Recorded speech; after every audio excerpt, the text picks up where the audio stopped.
శ్రీమాత్రే నమః. అందరికి నమస్కారం అండి. ఈరోజు మనము కుంభరాశి వారి యొక్క జాతక ఫలితాల గురించి తెలుసుకోబోతున్నాము.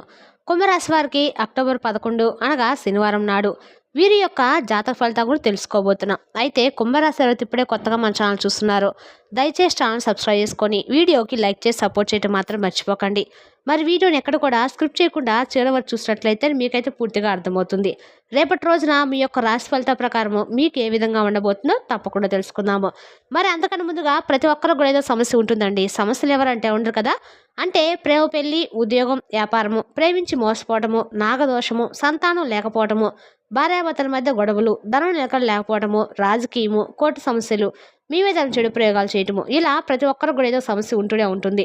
అయితే ఎక్కడెక్కడికో వెళ్ళి జ్యోతిష్యం చెప్పించుకొని రాసి చెంది ఉంటే ఒక్కసారి మన గురుగారిని కాంటాక్ట్ అవ్వండి.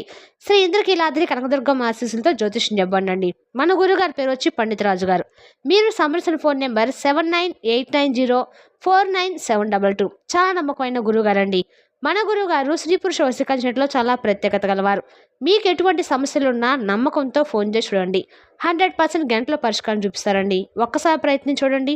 ఇక వివరాలకు వస్తే కనుక ఈ రాశి వారికి రేపటి రోజు దిన ఫలితాల ప్రకారము ఈ రాశి వారిగా శనివారం నాడు ఆరోగ్యం పరంగా చూసుకున్నట్లయితే స్వల్ప అలసట లేదంటే కొంచెం ఏదైనా కానీ శరీరంలో అలసటగా ఉండేటువంటి అవకాశం అయితే కనిపిస్తుంది. ముఖ్యంగా కాళ్ళకు సంబంధించినటువంటి కొంత మిమ్మల్ని ఇబ్బందికి గురి చేసేటువంటి కొత్త నొప్పులు అనేవి ఇటువంటివి ఆరోగ్యపరంగా మిమ్మల్ని కొంచెం ఇబ్బందికి గురి చేస్తాయి. అయితే పెద్దగా భయపడాల్సినంత అవసరం అయితే లేదండి. ఆర్థిక సమస్య విషయాలకు వస్తే కనుక రేపటి రోజున కొంచెం వ్యయం ఎక్కువగా ఉంటుంది. అవసరాలను వదులుకోవడం చాలా మంచిది.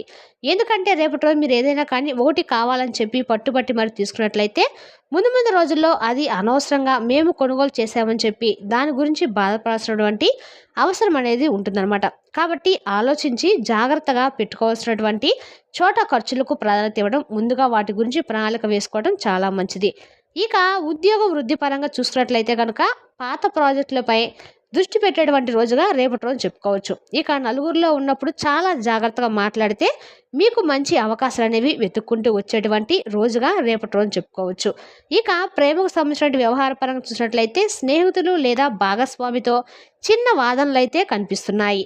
కానీ అతను లేదా ఆమెతో చర్చించడం వల్ల పరిష్కారం అనేది తప్పకుండా దొరుకుతుంది. కాబట్టి ఏదైనా కానీ రేపటి రోజున ప్రేమకు సంబంధించిన విషయాల్లో కొంత మీ మధ్య వాదనలు కనిపిస్తున్నాయి. కాబట్టి రేపటి రోజున చాలా జాగ్రత్తగా బంధాన్ని నిలుపుకోవడానికి ప్రయత్నం అయితే చేయాలి. ఇది మానసికమైనటువంటి ప్రశాంతత కోసము తప్పకుండా రేపటి రోజున శ్రద్ధ వహించాలి. ఎందుకంటే కొన్ని విషయాల్లో మీరు అధికంగా ఒత్తిడికి లోనైనటువంటి అవకాశాలు కనిపిస్తున్నాయి.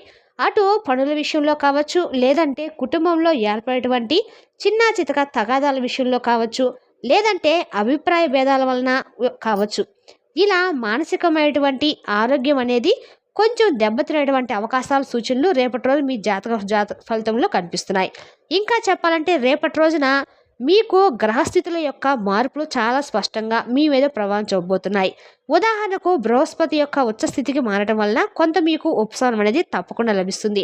ఇక రేపటి రోజు మీరు మాంసాహారం తగ్గించడము, శని స్థానాలను సందర్శించడము, పౌర్ణమి రోజు సత్యనారాయణ స్వామి వారి యొక్క పూజను చేయడము తప్పకుండా మీకు అన్ని విధాలుగా బాగుంటుందని చెప్పి ప్రతిరోజు కూడా చెప్పుకునేటువంటి విషయమే. కాబట్టి మీకు వీలుంటే తప్పకుండా శనివారం నాడు మాంసాహారం తీసుకోకపోవటం అయితే మంచిది. రేపటి రోజున మీరు ఖచ్చితంగా కూడా నవగ్రహాల దగ్గర దీపారాధన చేసుకొని నవగ్రహాల చుట్టూ 11 ప్రదర్శనలు కానీ చేసినట్లయితే మీ కంటకాలు కూడా అనుకూలంగా ఉంటుంది. ఈ యొక్క నవగ్రహ దర్శనాన్ని ముఖ్యంగా శనిగ్రహం యొక్క ఏదైతే శని భగవానుడికి సంబంధించినటువంటి పూజా విశేషాలు సంబంధించినటువంటి పూజలు జరిపించుకొని, అంతేకాకుండా పేదవారికి స్వామికి ఇష్టమైనటువంటి నల్లని వస్తువులను కానీ లేదంటే నల్లని తీపి పదార్థాలను కానీ ఎవరికైనా దానంగా ఇవ్వటం వలన మీపై ఉన్నటువంటి శని దోషాలు తొలగిపోతాయి. అంతేకాకుండా పితృదోషాలు కూడా తొలగిపోవడానికి కాకి కానీ నల్లని కుక్కకు కానీ ఆహారం పెట్టినట్లయితే తప్పకుండా మీపై ఉన్నటువంటి శని దోషాలు పితృదోషాలు తగ్గుముఖం పడతాయి.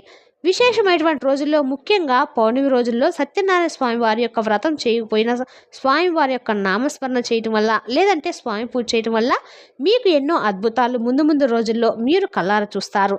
ఆధ్యాత్మిక సాధన, ధ్యానం, దానం, ధర్మం ద్వారా శాంతి, మానసికమైనటువంటి స్థైర్యాన్ని మీరు మరింత ఎక్కువగా పెంచుకోవచ్చు. కాబట్టి మీకు ఎన్ని టెన్షన్స్ ఉన్నా, ఎన్ని పనులు ఉన్నా ఆధ్యాత్మిక వైపు మనసు కొంచెం మళ్లించుకున్నట్లయితే మీకు సంబంధించిన ప్రతి ఒక్క మానసిక ఒత్తిడి తగ్గుముఖం పట్టేటువంటి అవకాశాలు ఉన్నాయి.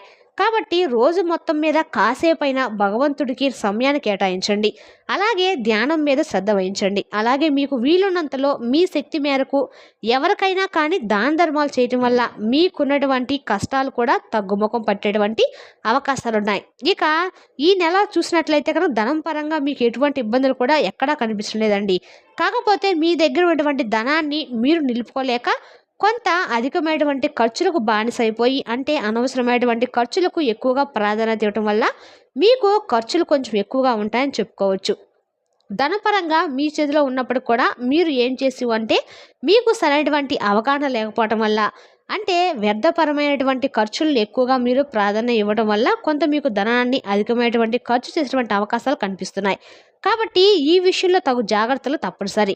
అలాగే అసహజానక ప్రవర్తనతో ఎక్కువగా, అంటే మీరు ఏదైనా తిరిగేటువంటి వ్యక్తులతో మిమ్మల్ని ఏదైనా మభ్యపెట్టి మీ వస్తువును కొనుగోలు చేయండి, లేదంటే ఆ భూములు కొనుగోలు చేయండి, మీకు అంతా కూడా బాగుంటుందని చెప్పి మీ చుట్టూ ఉన్నవారే మీకు అనవసరమైనటువంటి సలహాలు ఇవ్వటం వల్ల మీ మైండ్ అనేది కొంత తికమక పడేటువంటి సూచనలు అయితే స్పష్టంగా కనిపిస్తున్నాయి. కాబట్టి ఈ విషయంలో కొంత జాగ్రత్త వహించడము, అంతేకాకుండా కుటుంబ సభ్యులతో ఏదైనా కానీ కలిసి వారి యొక్క నిర్ణయాలు తీసుకొని వారిని గౌరవించి, వారి మాట తీరును గౌరవించి ఏదైనా 1-2 సార్లు ఆలోచించి తర్వాత నిర్ణయం తీసుకోవడం మంచిది. అలాగే అవసరమైంది ఏదైనా కానీ ముఖ్యంగా మీకు కావాల్సింది మాత్రమే తీసుకొని అవసరం లేని దాన్ని మీరు ఎక్కువగా ఆలోచించకపోవడం మంచిది. పొదుపు విధానాలను అనుసరించడం వలన మీకు చాలా ధనలాభం అనేది కలుగుతుంది. పెట్టుబడులు చేయాలంటే చాలా జాగ్రత్తగా అవగాహనతో రేపటి రోజున ముందుకైతే వెళ్ళండి.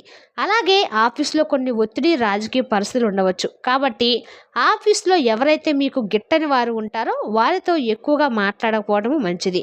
అలాగే వారితో ఏదైనా కానీ మాట మరింత ఎక్కువ పెంపొందించే విధంగా మాట్లాడినా కానీ మీకు ఏదైనా ఎదురు దెబ్బలు తగిలేటువంటి అవకాశాలు కనిపిస్తున్నాయి. కాబట్టి కొంతమేర వారితో కొంచెం జాగ్రత్తగా ఉండండి. అంతేకాకుండా వారితో ఏదైనా కానీ మాట్లాడాల్సి వస్తే తక్కువగా మాట్లాడము మీకు అన్ని విధాలుగా కూడా మంచిది. ఇక కొత్త బాధ్యతలు స్వీకరించే వారికి అవగాహనతో పాటుగా పరస్పర సంబంధాలను బలపరిచేటువంటి మార్గాలు మీకు మీరుగా కొత్తగా సృష్టించే విధంగా మీ తెలివితేటలకు మరింత ఎక్కువగా పదులు పెట్టుకోబోతున్నారు. అంతేకాకుండా శరీరానికి విశ్రాంతిని ఇస్తారు. కుటుంబ సభ్యులతో మానసికమైనటువంటి సంతోషం కోసం చాలా ఎక్కువగా సమయాన్ని కేటాయించాలని చెప్పి అనుకుంటున్నప్పుడు కూడా చాలా తక్కువ సమయాన్ని కుటుంబ సభ్యులతో గడపబోతున్నారు. అంతేకాకుండా గడిపినటువంటి ఆ తక్కువ సమయమే వారితో చాలా మనస్ఫూర్తిగా ఉండడం వల్ల మానసికమైనటువంటి ప్రశాంతత మీకు కొంతమేర లభిస్తుంది. ఇక అలాగే శరీర నొప్పులు వంటివి మిమ్మల్ని అలసటకు ఇటువంటి వాటికి గురి చేస్తాయి. కాబట్టి ఈ సమయంలో మీకు ధ్యానము, యోగా, శ్వాసాయనాలు వంటివి సాధనలు మీ ఆరోగ్యాన్ని మరింత ఎక్కువగా అభివృద్ధి పరచడానికి మీకు బాగా సహాయపడతాయి. అలాగే మీరు అనుభవిస్తున్నటువంటి సమస్యలు, అపార్థాలు ఇవన్నీ కూడా తొలగిపోతాయి.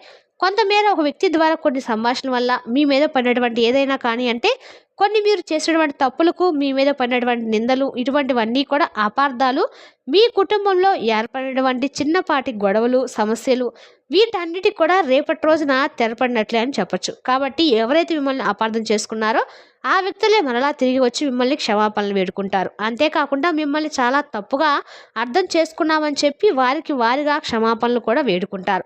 తద్వారా మీరు చాలా ఆనందానికి లోనవుతారు. అంటే ఏ వ్యక్తి అయితే, ఏ బంధం అయితే మా నుండి దూరమైందని చెప్పి మీరు కుమిలిపోయారో, ఎవరైతే మీ నుండి దూరమయ్యారని చెప్పి శాశ్వతంగా ఇక వారు వారి జీవితంలోకి మా దగ్గర రారేమో అని చెప్పి మీరు అనుకునే క్షమంలో రేపటి రోజున మీకు మీ జాతక ఫలితంలో తిరిగి మరలా వారు మీ జీవితంలోకి రావడం వల్ల చాలా ఆనందమైనటువంటి మానసిక ప్రశాంతతను పొందుతారు. అంతేకాకుండా ఒంటరిగా ఉన్నటువంటి ఈ రాశి వారికి కొత్త వ్యక్తులతో పరిచయాలు ఏర్పడేటువంటి అవకాశాలు కూడా కనిపిస్తున్నాయి. కుటుంబ సంబంధాల్లో అనుసంధానము మరింత ఎక్కువగా పెరిగి ఒకరిని ఒకరు గౌరవించుకొని పెద్దల ఆలోచనలు, వారి యొక్క సహకారం వల్ల మీరు మరింత ఎక్కువగా సమాజంలో గౌరవాన్ని కూడా మీరు పొందేటువంటి మంచి పేరును కూడా, ప్రతిష్టతను మీరు పొందుతారు. పైగా రేపటి రోజు మీరు తప్పకుండా పఠించవలసిన నామం, అలాగే చేయవలసిన దేవతారాధన గురించి ఈ విషయంలోకి వస్తే కనుక రేపటి రోజున శనివారం కాబట్టి చక్కగా మీరు వెంకటేశ్వర స్వామి యొక్క ఆరాధన చేసుకోవడం చాలా మంచిది. వెంకటేశ్వర స్వామికి పిండి దీపాలు వెలిగించడం ద్వారా మీకు ఆ లక్ష్మీ అనుగ్రహం అనేది ఖచ్చితంగా కలుగుతుందండి. ఈ పూజను చేయడం వల్ల మీకు చాలా విశేషమైనటువంటి మంచి ఫలితాలు అయితే మీ జీవితంలోకి ముందు ముందు రోజుల్లో చాలా బాగా ఉపయోగపడతాయి. అలాగే మీరు బయటకు వెళ్లే ముందు తప్పకుండా రేపటి రోజున ఒక యాలుక్కాయని జోబులో వేసుకొని వెళ్ళడం వల్ల మీకు అన్ని అన్ని రకాల కూడా లక్ష్మి అనుగ్రహం అనేది కలుగుతుందండి. వెళ్ళిన చోటల్లా మీకు లాభం అనేది చేకూరుతుంది. మరి తెలుసునా కండి ఈ రాశి వారి యొక్క జాతక ఫలితాలను. తిరిగి రేపు వీడియోలో మళ్ళీ కలుసుకుందాం. Thank you for watching.